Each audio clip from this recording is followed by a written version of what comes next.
The Manson family murders, the cult that shook America. The Manson family murders remain one of the most infamous crimes in American history. In the summer of 1969, a group of devoted followers of Charles Manson carried out a series of brutal murders in Los Angeles, including the horrific killing of actress Sharon Tate and her friends. These gruesome crimes, committed under Manson's orders, sent shockwaves through Hollywood and the world, marking the end of the 1960s counterculture movement. Who was Charles Manson? Charles Manson was a failed musician and career criminal who turned into a cult leader.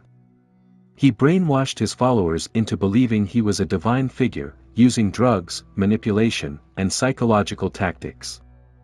Manson preached a philosophy called helter-skelter, based on his twisted interpretation of a Beatles song. He believed in an impending race war and thought these murders would spark chaos in society.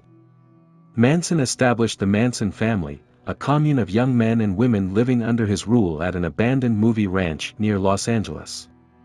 The brutal murders, August 8 to 10, 1969. Manson ordered his followers to commit murders in an attempt to incite his prophesied helter-skelter war.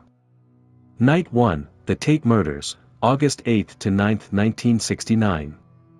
Manson's followers, Tex Watson, Susan Atkins, Patricia Krenwinkel, and Linda Kasabian, broke into the home of Sharon Tate, a famous actress who was 8 months pregnant at the time. The house belonged to Roman Polanski, but he was away in Europe. Sharon was there with her friends. Jay Sebring, a celebrity hairstylist. Abigail Folger, heiress to the Folger coffee fortune. Wojciech Frykowski, Polish screenwriter. Stephen Parent, a friend of the house's caretaker. Inside the house, a night of horror. Stephen Parent was shot outside the house. Jay Sebring was shot and stabbed multiple times. Wojciech Frykowski tried to escape but was chased, stabbed 51 times, and shot twice. Abigail Folger also ran but was tackled and stabbed 28 times. Sharon Tate begged for her unborn baby's life, but the killers showed no mercy. She was stabbed 16 times. Before leaving, the killers used Tate's blood to write the word "pig" on the front door. Night 2, the LaBianca murders, August 9 to 10, 1969. The next night, Manson himself led the group to the home of Leno and Rosemary LaBianca, a wealthy Los Angeles couple. After tying them up, he left the house and ordered his followers to kill them.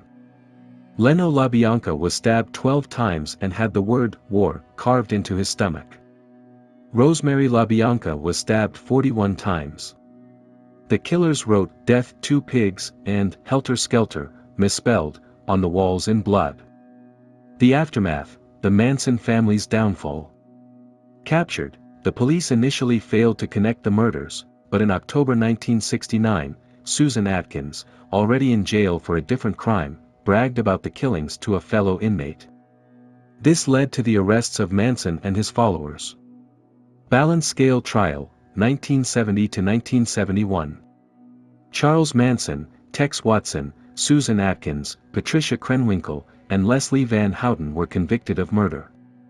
All were sentenced to death, but their sentences were later changed to life in prison when California banned the death penalty in 1972. Manson remained in prison until his death in 2017 at the age of 83. The impact of the Manson murders.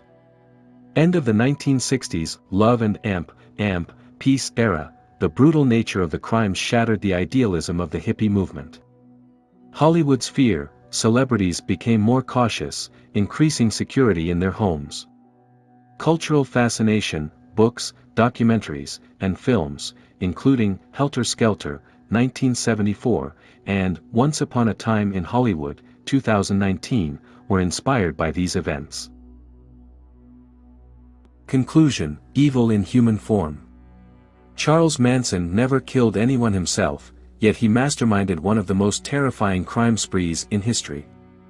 His ability to manipulate people into committing brutal murders made him one of the most infamous criminals of all time.